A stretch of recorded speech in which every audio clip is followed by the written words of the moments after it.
Assalamualaikum warahmatullahi wabarakatuh. Hari ini saya akan menjelaskan timeline tentang kemerdekaan Indonesia. Yang pertama, perlawanan bangsa Portugis dan Spanyol. Portugis dan Spanyol datang ke Indonesia di Pulau Maluku pada tahun 1511. Awalnya Portugis disambut hangat oleh masyarakat Ternate. Namun karena ingin membantu masyarakat Ternate untuk melawan Tidore.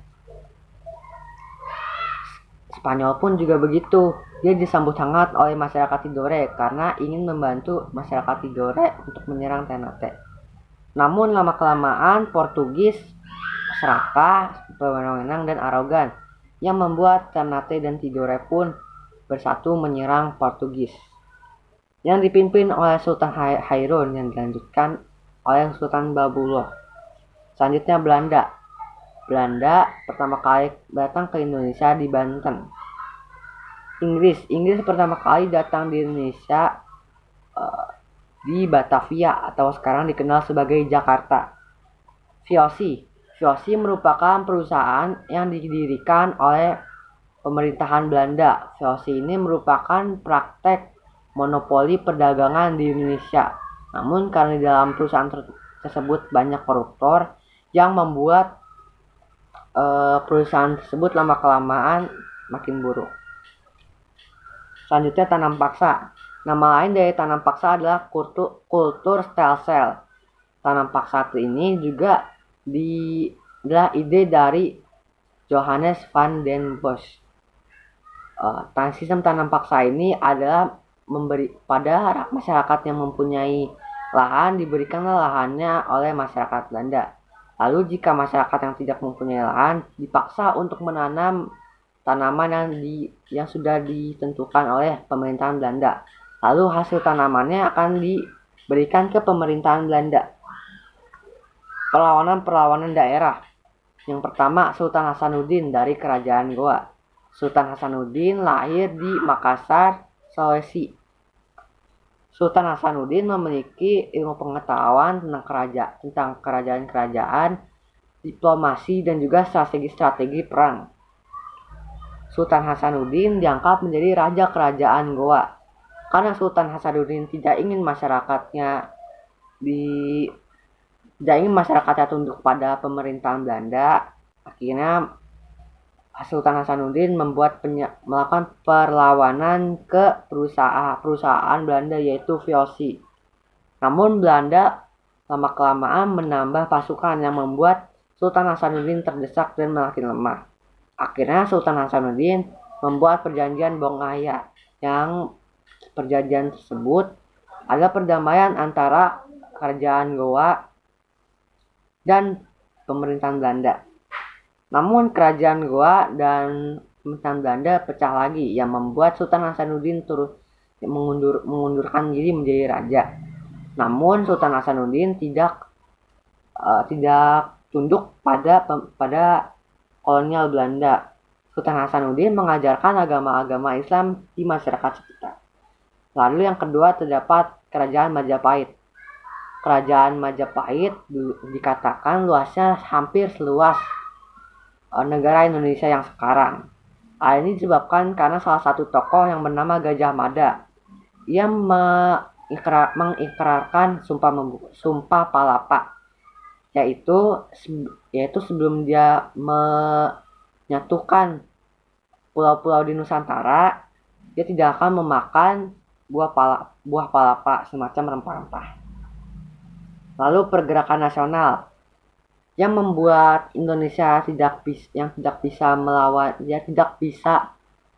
penjajah Belanda adalah karena faktor perperangannya masih bersifat kedaerahan, senjata yang masih lemah, dan lain-lain. Lalu dibuatlah pergerakan nasional.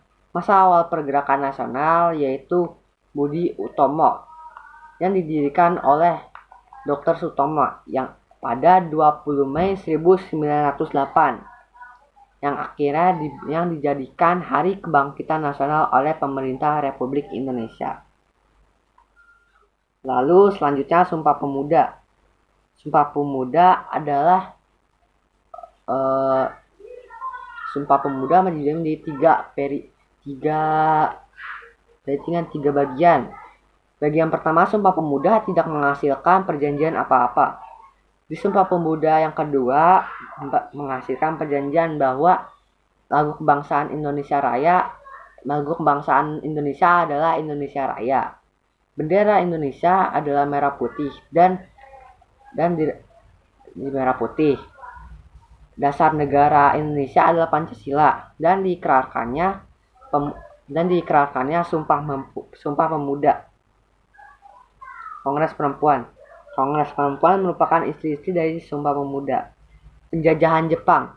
Setelah Jepang kalah dari Amerika, Jepang memberikan perjanjian kemerdekaan kepada Indonesia. Perjanjian kemerdekaan di Indonesia terdapat dua, yaitu BPUPKI dan PPKI. BPUPKI merupakan badan penyelidik usaha-usaha persiapan kemerdekaan Indonesia yang dibuat oleh Letnan Jenderal Kumakichi Harada, yang namanya adalah Dokuritsu Junbi Sorakai. BPUPKI sendiri dipimpin oleh Rajiman Wediano Diningrat. Lalu setelah BPUPKI dibubarkan, terdapat PPPKI atau Panitia Persiapan Kemerdekaan Indonesia yang dipimpin oleh Insinyur Soekarno. PPPKI sendiri meresmikan dasar negara Indonesia, yaitu Pancasila, membuat undang-undang dasar, dan membuat tata negara yang baru. Setelah Jepang memberikan kemerdekaannya, Insinyur Soekarno masih belum mau memproklamasikan kemerdekaannya. Maka dari itulah para pemuda-pemuda Indonesia memaksa Insinyur Soekarno dan Mohatta untuk memproklamasikan kemerdekaan. Lalu para pemuda-pemuda tersebut menculik Presiden Soekarno dan Muhammad Hatta ke Rengas Dengklok. Pada 16 Agustus 1945, para pemuda-pemuda Insinyur Soekarno dan Muhammad Hatta membuat teks proklamasi yang diketik oleh Said Malik. Lalu pada 17 Agustus 1945 dibacakanlah teks proklamasi kemerdekaan Indonesia. Reaksi masyarakat terhadap pembacaan teks proklamasi tersebut senang, karena sejak tidak dijajah oleh para negara Belanda, Jepang, Inggris, dan lain-lain. Setelah memproklamasikan kemerdekaannya, Indonesia belum jaya seutuhnya, karena masih ada pihak-pihak asing yang belum menyetujui kemerdekaan Indonesia, salah satunya Belanda. Maka dari itu, Indonesia mempertahankan kemerdekaan dengan dua cara, yaitu fisik dan diplomasi. Mempertahankan kemerdekaan dengan fisik adalah dengan melakukan kontak senjata. Sedangkan jika diplomasi adalah melalui meja-meja perundingan. Setelah dilakukannya dua hal itu, Indonesia melakukan konferensi meja bundar dengan Belanda, yaitu konferensi meja bundar yang dilakukan wilayah-wilayah di Indonesia dikembalikan kembali oleh Belanda dan tidak dijajah lagi oleh Belanda. Sekian, terima kasih. Wassalamualaikum warahmatullahi wabarakatuh.